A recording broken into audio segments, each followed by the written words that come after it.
네, 안녕하세요. 네, 저는 이제 강동 생각이 차이 학원에서 배제고 수업을 담당하고 있는 강사 정훈이라고 합니다. 이제 오늘 이렇게 제가 영상을 준비를 하게 된 건 뭐냐면 배제고 2학기 중간고사 대비반에 대한 반 설명을 좀 해드리고자 이렇게 영상을 준비를 하게 됐고요. 짧게 설명을 해드릴 거니까 이제 영상 보고 바로 나가지 마시고 끝까지 한번 시청을 해주시면 될 것 같습니다. 일단 이제 먼저 제가 2학기 내신 설명회를 진행하기에 앞서서 먼저 제 자기소개부터 먼저 하도록 하겠습니다. 먼저 이제 제 이름은 정훈이라고 하고요. 오늘 이제 제가 이렇게 서게 된다라고 했는데 강동에서는 이제 생각의 차이 학원에서만 수업을 진행을 하고 있고 대체에서는 미래탐구 학원에서 지금 현재 고1, 2 수업을 담당을 하고 있습니다. 먼저 이제 제가 수학과 시험 범위에 대해서 이제 먼저 좀 알려드리려고 하는데 이거 어디까지나 예정일 뿐이라는 거 좀 알고 계시면 될 것 같은데요. 일단은 이제 보통은 수학 상이라고 하고 있는 과정이 도형의 방정식을 마지막으로 해서 끝나게 됩니다. 그래서 집합부터 시작을 해서 이제 우리가 수학화가 시작이 된다라고 생각을 하시면 되는데 첫 번째로 중간고사 같은 경우에는 집합과 명제 그리고 일반적인 함수 그리고 합성함수와 역함수 단원까지 중간고사로 출제될 가능성이 높고요. 그 다음에 기말고사로는 유리함수랑 무리함수 그리고 수녀가 조합 경우의 수 이렇게 네 가지 단원이 포함이 될 것으로 예상이 되고 있습니다. 물론 이제 진도의 상황에 따라서 이 합성함수와 역함수 단원이 기말고사로 이동을 할 수도 있어요. 네, 이렇게 생각을 하시면 되는데 보통 이제 중간고사 범위를 집합부터 시작을 하는 학교들 같은 경우에는 합성함수와 역함수까지 끝내는 것이 거의 보통이라고 생각을 하시면 되고 그걸 이제 배제고도 예외는 아니라고 생각을 해주시면 될 것 같습니다. 그래서 일단 이제 제가 단원별로 조금 이제 설명을 좀 해드리게 된다라고 하면 사실 이제 집합과 명제 같은 경우에는 개념적으로 봤었을 때 그렇게 어려운 단어는 아닙니다. 개념의 양이 굉장히 적은 단어 중에 하나고 그다음 아이들 같은 경우에도 집합과 명제는 좀 이제 쉽게 생각하는 경향이 되게 많아요. 근데 반면에 집합과 명제를 그러면 어렵게 내려면 어디에서 포인트를 잡아야 되냐면 바로 계산이라고 하고 있는 것을 굉장히 복잡하게 내거나 그래서 상황 자체를 굉장히 복잡하게 주는 경우가 굉장히 많습니다. 그런 식으로 해서 이제 난이도를 올리는 방식이 바로 이제 집합과 명제에서의 출제 방식이라고 생각을 해주시면 될 것 같고요. 그 다음에 이제 일반적인 함수와 합성함수와 역함수 같은 경우에는 애초에 단원 자체의 난이도가 굉장히 높습니다. 네, 그렇기 때문에 이제 우리 아이들이 함수 단원 같은 경우에는 선생님들이 난이도를 좀 쉽게 출제를 한다고 하더라도 어느 정도는 이제 체감 난이도가 높아질 수 있다라고 생각을 해주시면 될 것 같아요. 그래서 이제 보통은 이제 대부분의 학교들 같은 경우 이런 식으로 시험 범위가 설정이 되는 경우에 함수 단원에서 변별력을 주는 경우가 굉장히 많습니다. 네, 그렇게 생각을 해주시면 될 것 같고요. 그리고 이제 기말고사 같은 경우에는 이제 유리함수와 무리함수, 그냥 경우의 수와 수녀가 조합이 이렇게 구성이 되어져 있는데 유리함수와 무리함수 같은 경우에는 이미 너무 많이 알려진 함수 중에 하나예요. 네, 그렇기 때문에 유리함수의 그래프의 특징, 그냥 무리함수의 그래프의 특징이 가르치는 것들이 거의 대부분 똑같습니다. 선생님들마다.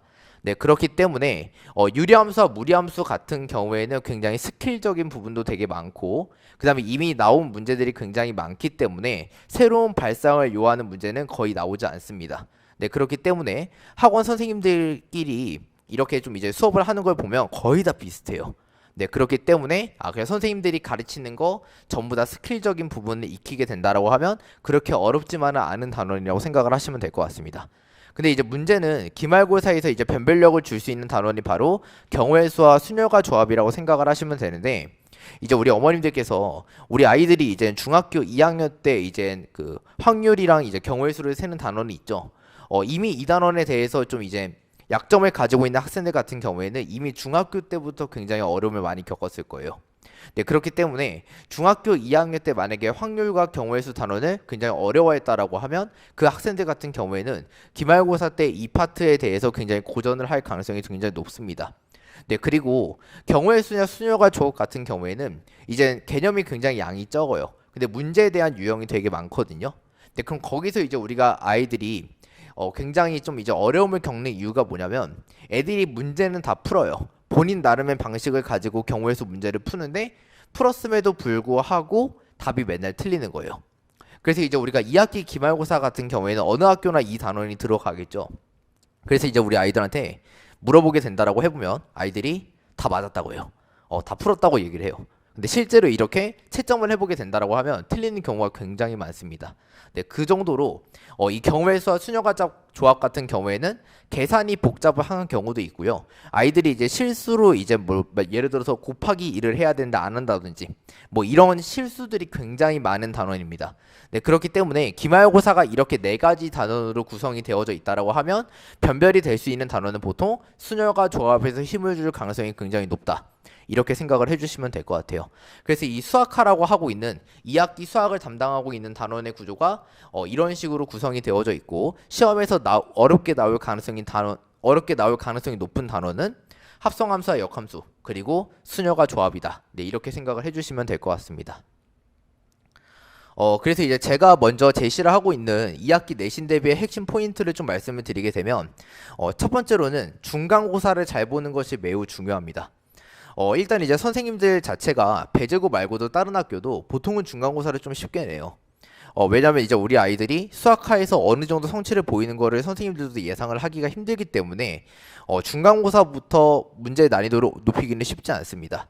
네, 그렇기 때문에 중간고사를 잘 보는 것이 매우 중요하고 실수를 안 하는 것이 매우 중요합니다. 그리고 두 번째로 중간고사 아까 제가 단원을 보여드린 거를 이제 보시면 아시겠지만 기말고사에 비해서 범위가 넓다라고 생각을 할 수 있는데 개념적으로 봤을 때는 굉장히 쉬웁니다.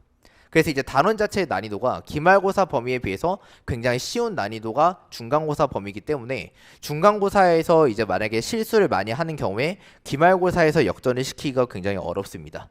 네, 그렇기 때문에 중간고사를 매우 잘 보는 것이 중요하고요. 그렇기 때문에 중간고사에서 실수를 줄이는 것이 무엇보다도 중요하다. 네, 이렇게 생각을 해보시면 될 것 같고, 그 두 번째로는 배제고 시험이 약간 기조가 바뀌었습니다.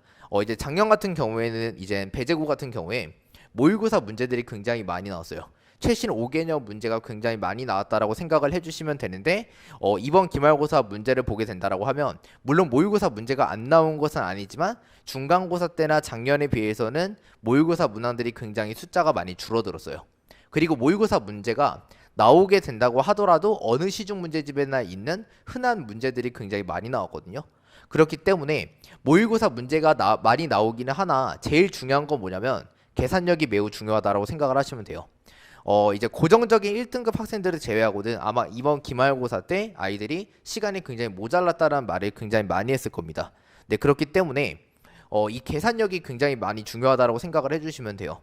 그래서 이제 우리 어머님들이 저한테 항상 말씀해 주시는 게 뭐냐면 우리 애가 계산이 이제 너무 복잡하게 나오게 된다라고 하면 시간이 굉장히 부족하다. 이거 어떻게 하면 해결할 수 있는가? 이거에 대해서 뭐 여쭤보시는 경우가 굉장히 많은데 제가 일단 제시 드릴 수 있는 방법은 뭐냐면 계산력을 좋게 하기 위해서 또는 계산에서 실수를 줄이기 위해서는 풀이 과정을 굉장히 줄이는 게 굉장히 중요합니다. 모범 답안이 아닌 풀이도 답을 낼 수는 있겠지만 풀이 과정이 굉장히 길어지거든요. 풀이 과정이 길어지게 되면 아이들이 계산을 실수할 가능성이 굉장히 높아요.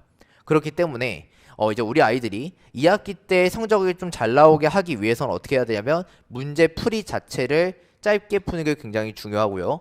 문제 풀이를 짧게 풀이할 수 있는 거는 바로 뭐냐면 수학 실력 올리는 것이 굉장히 중요합니다. 네, 그래서 기조가 바뀌기 전에는 우리 아이들이 좀 이제 수학 실력이 좀 부족해요. 근데 모의고사 문제가 많이 나오니까 모의고사 문제를 계속해서 많이 풀리게 되면 수학 실력이 조금 부족하더라도 점수는 잘 나올 수 있었거든요. 근데 만약에 기조가 이렇게 바뀌게 된다고 하면 원래 수학을 좀 잘했던 아이들, 그러니까 원래 수학을 좀 빨리빨리 풀고 풀이 과정이 좀 짧은 친구들이 절대적으로 유리할 수밖에 없습니다. 네, 그렇기 때문에 이런 바뀐 기조에 따라서 내신 대비를 준비를 하는 것이 무엇보다도 중요하다. 네, 이렇게 생각을 해주시면 될 것 같고요. 그리고 마지막으로 제가 제시해 드리게 될 건 뭐냐면 점수를 쌓아나간다라는 마인드가 굉장히 중요합니다. 이게 무슨 말이냐면 우리 아이들이 이제 중학교 때 내신 대비했던 습관들이 있다 보니까 우리 아이들이 자주 나오는 문제들이나 킬러 문제에 대해서 집착을 하는 경우가 굉장히 많아요.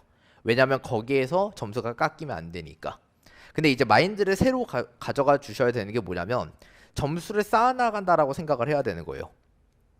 점수를 쌓아나간다라는 게 무슨 말이냐면 모르는 유형이 없어야 된다라는 것부터 먼저 시작을 해야 돼요. 그러니까 어려운 문제를 공략을 하는 것보다는 틀리지 말아야 될 문제를 먼저 공략을 하고 그리고 그게 어느 정도의 성과를 보인 다음에 어려운 문제를 푸는 게 정답이다라는 거죠. 그러니까 필수 유형을 제대로 모르는데 어려운 문제만 많이 푼다라고 해가지고 이런 종류의 시험 문제를 잘 푸는 게 절대로 아니라는 거예요. 네, 그렇기 때문에 가급적이면 저 같은 경우에는 필수 유형을 많이 다져놓고 네, 그 다음에 어려운 문제에 도전을 하는 방식으로 공부를 진행을 해나가야 된다. 네, 이렇게 생각을 해주시면 될 것 같습니다. 그래서 이제 제가 제 수업에 대해서 좀 이제 간략하게 좀 설명을 해드리려고 하는데 제가 진행하고 있는 반은 두 가지입니다. 첫 번째로는 정규반이 있고 두 번째로는 심화반이 있는데 이제 제가 수업 일정부터 좀 말씀을 드릴게요.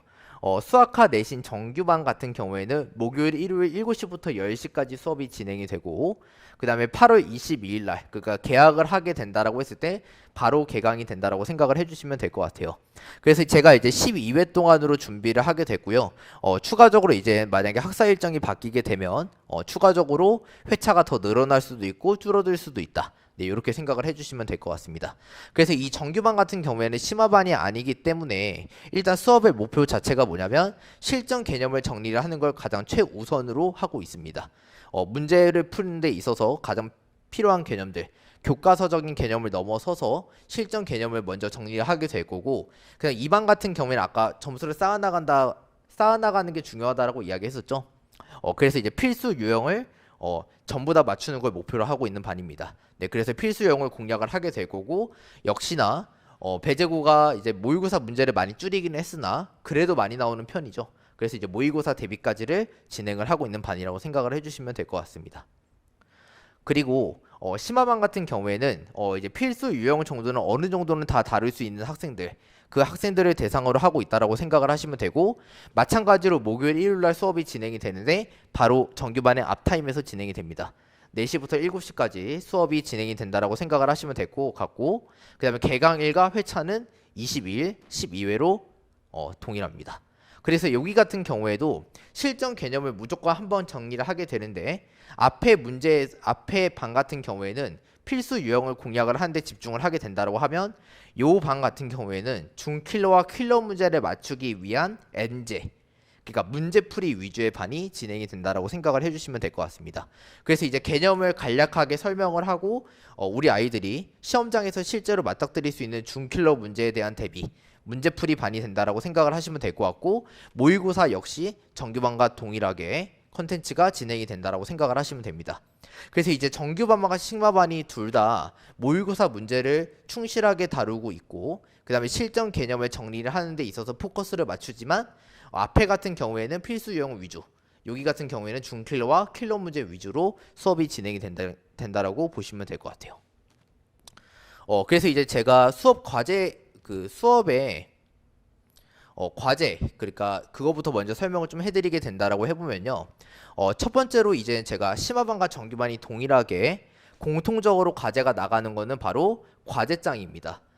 과제장 같은 경우에는 이제 주요 시중 문제 모음이 되어져 있다라고 생각을 하시면 되고 공통 과제인 만큼 전체 숙제 분량의 절반 정도가 해당이 되는 30문제에서 40문제 정도를 배정을 하게 된다라고 생각을 하시면 돼요. 그래서 여기서 말하고 있는 주요 시중 문제라고 하고 있는 건 뭐냐면 내신고쟁이, 블랙라벨, 올림포스 고난도, 올림포스 기출문제집입니다. 요 네 권 같은 경우에는 이제 모든 학교들이 선생님들이 자주 출제를 하는 문제이기 때문에 요 문제집들 안에서 제가 숙제를 낸다라고 생각을 해주시면 될 것 같아요. 그래서 이제 어머님들이 이렇게 내신고쟁이, 블랙라벨, 올림포스 고난도, 올림포스 기출문제집이라고 하면 숙제가 굉장히 어려울 거라고 예상을 하시는데 쉬운 문제도 있고 어려운 문제도 있습니다. 뭐 3스텝 문제만 넣는 거 아니고요. 1스텝이나 2스텝, 3스텝 중요한 문제들만 선별을 해서 과제장에다가 넣는다라고 생각을 하시면 될 것 같습니다. 그럼 이제 나머지 절반은 어떻게 과제가 제출이 될 거냐면 바로 학생들 개개인별로 시중 문제집이 한 권씩 지정이 된다라고 생각을 하시면 돼요. 물론 이제 제가 심화반과 정규반을 나눠서 진행을 하고는 있지만 정규반과 심화반 두 반으로 이렇게 세분화 시키는 것만으로는 우리 아이들을 전체적으로 다 수준을 맞출 수는 없습니다. 네, 그렇기 때문에 과제 같은 경우에 개인별로 시중 문제집을 지정을 해서 아이들한테 시험 기간 안에 완벽히 한 권을 끝내는 걸 목표로 하고 있다라고 생각을 하시면 될 것 같고요. 그래서 이제 만약에 성취도가 높은 학생들 그러니까 난이도 상에 해당되고 있는 문제를 많이 풀게 될 학생들은 하이엔드 또는 TOT 네, 요 정도로 이렇게 진행이 된다라고 생각을 하시면 될 것 같고요. 그 다음에 이제 쉬운 문제들을 좀 더 많이 풀어봐야 되는 학생들, 그러니까 조금 이제 실력이 부족한 학생들 같은 경우에는 센이나 올림포스 유형편과 같은 좀 이제 유형별로 정리가 되어져 있는 시중 문제집으로 개인 과제가 나가게 된다라고 생각을 하시면 돼요. 그래서 보통 이제 여기에서 3, 40문제, 여기에서 3, 40문제 해서 보통은 이제 숙제가 7, 80문제 정도로 구성이 된다라고 생각을 하시면 될 것 같습니다. 그리고 마지막으로 이 개인별 시중 문제집은 어디까지나 예상일 뿐인 거니까 이제 우리 아이들이 오게 된다라고 하면 제가 다 학생들의 성향에 맞게 배정이 된다라고 생각을 해주시면 될 것 같아요. 그리고 이제 두 번째로 클리닉에 대해서 좀 말씀을 해드리려고 하는데 클리닉 같은 경우에는 일단 제가 확정적으로 하고 있는 클리닉은 바로 화요일 6시부터 9시까지 진행이 된다라고 생각을 해주시면 될 것 같아요. 제 수업 시간이 목요일과 일요일이기 때문에 우리 아이들이 거의 보통 화요일이 비더라고요. 네, 그렇기 때문에 화요일 6시부터 9시까지 조교 선생님이 진행하는 클리닉이 진행이 된다라고 생각을 해주시면 될 것 같고 이제 수업 시간에 미처 처리하지 못했던 개인적인 질문들을 전부 다 요 시간 안에 들어가게 된다라고 생각을 해주시면 될 것 같아요. 그래서 일단은 이제 제가 픽스된 시간표를 이렇게 지정을 해놨는데 이제 우리가 개강을 하게 된다라고 하면 제가 학생들과 협의를 해서 가장 이제 아이들이 많이 올 수 있는 시간대를 추가적으로 좀 배정을 하게 될 겁니다. 그래서 아마 주말 중에 한 타임 정도를 좀 더 배정이 된다라고 생각을 해주시면 될 것 같고 그거는 개강을 한 이후에 제가 추가적으로 공지를 해드리도록 하겠습니다. 그래서 이제 두 번째로는 이제 그 클리닉을 원래는 이제 아이들이 선별적으로 선택을 해서 오게 됩니다.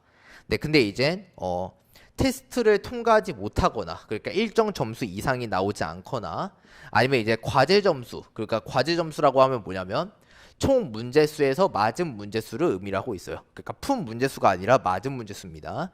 맞은 문제의 숫자가 일정 점수 이하로 나오게 되는 경우에는 강제적으로 참여가 됩니다. 다른 학원 스케줄이 있다고 하더라도 제가 안 봐주고 그냥 다 부를 겁니다. 네, 그렇기 때문에 테스트 결과와 과제 기준 같은 경우에는 이제 개강을 하게 된다라고 하면 어머님들께 추가적으로 공지를 해드리도록 하겠습니다. 네. 그래서 이제 제 수업 시스템은 거의 보통 이 정도로 진행이 된다라고 생각을 하시면 되는데 저희 반에 이제 오면 좀 좋은 학생들, 그러니까 저희 반에 좀 이제 잘 맞는 찰떡 같은 학생들은 어떤 학생들이냐면 첫 번째로 일단은 수학에 대한 공부량을 폭발적으로 약간 증가시킬 수 있는 학생들이에요. 이제 보통 아이들이 자사고다 보니까 아이들이 수행평가도 되게 바쁘고 다른 과목을 하느라 이렇게 좀 바쁜 경우가 굉장히 많습니다. 네, 그래서 이제 시험 막바지 되면 애들이 좀 수학학원 많이 빠지는 애들이 굉장히 많은데 저희 반 같은 경우는 그런 거를 용납하지 않습니다. 시험 직전까지 전부 다 출석을 해야 되고 다른 과목도는 수행평가 때문에 수업을 빠지는 일은 없어야 됩니다. 네, 그렇기 때문에 수학에 대한 공부량을 폭발적으로 좀 증가시킬 수 있는 학생, 네, 그런 학생들을 위주로 수업을 진행을 하고 있고요. 그 두 번째로는 선행을 많이 진행을 했으나 수학하의 문제 해결력이 필요한 학생, 이거를 이제 대상으로 하고 있는데 제 수업의 강점이라고 할 수 있는 부분이 바로 그겁니다. 아이들이 이제 문제풀이를 어떻게 접근을 해야 되는지, 그리고 어떻게 하면 문제를 빠르고 간결하게 풀 수 있는지를 설명하는 거, 네, 그런 실전 개념들을 정리하고 도구들을 정리를 하는데 최적화된 강사라고 생각을 해주시면 될 것 같아요. 네, 그렇게 생각을 해주시면 되고요. 그래서 마찬가지로 세 번째에서 이거랑 같이 연결되는 게 바로 뭐냐면 시간을 제가 굉장히 시간을 되게 절약할 수 있는 방법들을 많이 알려줍니다. 그래서 시험 문제를 푸는 데 있어서 시간이 부족한 학생들 같은 경우에는 저희 반에 와서 저와 같이 문제풀이에서 일단 시간을 한 번 더 줄이고 두 번째로는 무한으로 반복이 되고 있는 시험에 대한 훈련으로 시간을 최적화하는 걸 연습할 수 있는 반이다. 네, 이렇게 생각을 해주시면 될 것 같아요.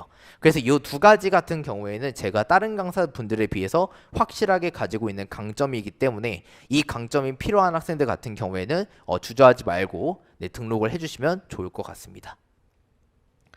네, 그래서 이제 이걸로 제 수업 소개를 마치도록 하게 될 거고요. 제가 이렇게 제 수업을 이렇게 좀 홍보할 수 있는 멘트들을 많이 적어놨는데 사실 이게 중요한 것 같지는 않고요. 이제 배제고 제가 이렇게 생각이 차이해서 올해 처음으로 이렇게 좀 수업을 런칭을 하고 수업을 진행을 하고 있는데 저도 이렇게 수업을 진행을 하고 있으면서 저도 이렇게 좀 발전을 하고 있습니다. 그래서 이제 제가 가지고 있었던 단점과 장점을 이렇게 다 보완을 해가면서 수업을 진행을 하고 있는데 저와 같이 이렇게 수업을 진행을 하면서 저와 같이 성장할 수 있는 아이들이 많이 왔으면 좋겠고요. 그 다음에 이제 제가 책임감을 가지고 우리 아이들을 만나고 있습니다. 물론 이제 제가 항상 아이들한테 수업 시간 때마다 얘기를 하는 게 저 애들 별로 안 좋아하거든요. 네. 학생들 별로 안 좋아하는데 그래도 이제 제가 이 강사라는 직업을 선택한 입장에서 제가 이 직업을 선택을 했으면 저를 선택해준 학생들한테는 제가 직업 정신을 발휘해서 최고의 것들을 이제 제가 아이들한테 해주려고 굉장히 노력을 많이 하거든요. 그래서 이제 제가 아이들이 저한테 하는 말이 강단 뭐냐면 저한테 이제 프로 같단 말을 많이 해요. 이제 그냥 제가 일을 대충대충 하는 게 아니라 이게 강사로서 제가 프로 마인드를 가지고 아이들한테 최소한 수업에 있어서만큼은 사기를 치면 안 된다. 네, 이런 것들을 제가 많이 생각을 하고 있거든요. 그래서 이제 어머님들께서 저를 이렇게 맡겨주시게 된다라고 하면 저를 믿어주신 만큼 제가 확실하게 성적을 올린다라는 말씀은 못 드려도 제 최선을 다하려고 노력을 해보도록 하겠습니다. 네, 그래서 이제 어머님들께서 이제 아이들이 어느 학원에 이렇게 등록을 해야 될지 되게 갈등을 하고 계신 분들이 많으실 텐데 만약에 이제 등록을 하지는 않더라도 제 수업에 대해서 궁금하시거나 저에 대해서 만약에 궁금하신 사항이 있으신 경우에는 학원에다가 이렇게 주저하지 말고 연락을 해주셨으면 좋겠어요. 네, 그래야지 이제 저도 제 어필을 하고 이제 어머님들께서도 저에 대해서 알고 있으면 학생이 저한테 맞는지 안 맞는지를 알 수 있잖아요. 네, 그렇기 때문에 이 영상만으로는 제가 제 모든 것들을 설명을 해드리진 못하거든요. 네, 그렇기 때문에 궁금하신 사항이 있으면 언제든 연락 주시길 바랍니다. 네, 이걸로 제 차례를 마치도록 하겠습니다. 네, 끝까지 시청해 주셔서 감사합니다.